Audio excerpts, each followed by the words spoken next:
ഒരു ദിവസം പാല് കുടിച്ച് വയറും വീർപ്പിച്ച പൂച്ചക്കുഞ്ഞ് എന്തൊക്കെയോ ആലോചിച്ചുകൊണ്ട് മെത്തയിൽ കിടന്നപ്പോഴാണ് അടുക്കളയിൽ എന്തോ ശബ്ദം കേട്ടത്.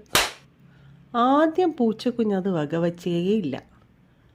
നോക്കിയപ്പോൾ പട്ടിക്കുട്ടി സുഖമായി ഉറങ്ങുന്നു.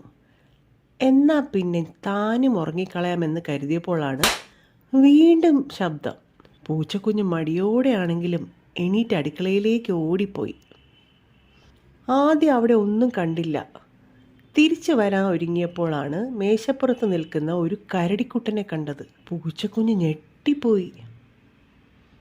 എന്നിട്ട് പതുക്കെ പറഞ്ഞു, ഏയ് കരടിക്കുട്ട, നീ എങ്ങനെ അകത്ത് കയറി? ഞാൻ അടുക്കളയിലെ ജനൽ വഴി കയറിയതാണ്. ആണോ? നിന്റെ അച്ഛനും അമ്മയും എവിടെ? അവരൊന്നും വന്നില്ല. ഞാൻ വെറുതെ നടക്കാൻ ഇറങ്ങിയതാണ്.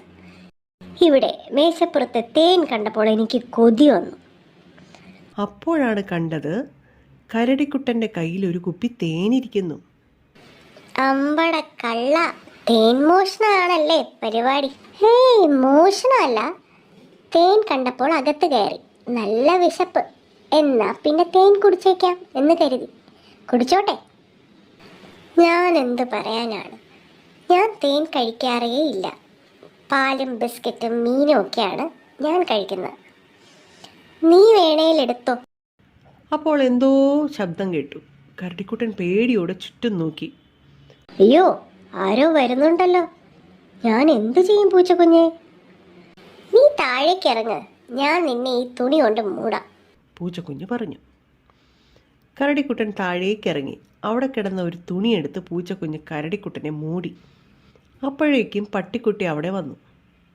ഓ, പട്ടിക്കുട്ടിയായിരുന്നു. പൂച്ചക്കുഞ്ഞിന് ആശ്വാസമായി. നീ എന്താണ് ഇവിടെ ചെയ്യുന്നേ? ആരോടാ നീ സംസാരിക്കുന്നേ? ഏയ്, ആരോടുമില്ല. അപ്പോഴേക്ക് ആ തുണിക്കെട്ടൊന്ന് അനങ്ങി. അത് കണ്ട് പേടിച്ച പട്ടിക്കുട്ടി പൊങ്ങിച്ചാടി പുറത്തേക്ക് ഓടി. ഏയ് പട്ടിക്കുട്ടി, പേടിക്കണ്ട കേട്ടോ. ഇതൊരു പാവം കരടിക്കുട്ടനാണ്. ആ പുതപ്പിനടിയിൽ നോക്കിക്കേ. അത് കേട്ട് പട്ടിക്കുട്ടി വാതിലിന് പുറകിൽ നിന്നും എത്തി നോക്കി. കരടിക്കുട്ടൻ തുണി നീക്കി പുറത്തേക്ക് വന്നു. എന്റെ ആഹാരം എടുക്കാൻ വന്നതാണോ ഈ കരടിക്കുട്ടൻ? പട്ടിക്കുട്ടി ചോദിച്ചു. ഏയ്, കരടിക്കുട്ടന് തേൻ മാത്രം മതി. ആരും കാണാതെ തേൻ കൊണ്ടുപോക്കോളാൻ ഞാൻ പറഞ്ഞു. നീ എന്ത് പറയുന്നു? കൊണ്ടുപോക്കോട്ടെ, നമ്മൾ രണ്ടും തേൻ കഴിക്കാറില്ല. അതെ, തേൻ കൊണ്ടുപോക്കോളൂ കരടിക്കുട്ട, പൂച്ചക്കുഞ്ഞ് പറഞ്ഞു. നന്ദി പൂച്ചക്കുഞ്ഞെ. പട്ടിക്കുട്ടി, പോട്ടെ ഞാൻ. കരടിക്കുട്ടൻ തേൻ കുപ്പിയെടുത്ത് ജനലിൽ ചാടി കയറി. അപ്പോഴേക്കും ഒരു തടിയൻ കരടി അവിടെ വന്നു. ജനൽ വഴി അത് അകത്തേക്ക് എത്തി നോക്കി. പേടിച്ചു പോയ പട്ടിക്കുട്ടിയും പൂച്ചക്കുഞ്ഞും വാതിലിന് പുറകിലേക്ക് ഒളിക്കാൻ പോയി. അപ്പോൾ കരടിക്കുട്ടൻ പറഞ്ഞു, പേടിക്കണ്ട നിങ്ങൾ, ഇതെന്റെ അച്ഛനല്ലേ. ഇതാണ് എൻ്റെ അച്ഛൻ കരടി. എന്നെ അന്വേഷിച്ച് വന്നതാണ്. തേൻ കുപ്പി കാണിച്ചുകൊണ്ട് കരടിക്കുട്ടൻ അച്ഛൻ കരടിയോട് പറഞ്ഞു. അച്ഛാ, ഈ പൂച്ചക്കുഞ്ഞും പട്ടിക്കുട്ടിയും എനിക്ക് തന്നതാണ് ഈ തേൻ കുപ്പി. അച്ഛൻ കരടി ചിരിച്ചു.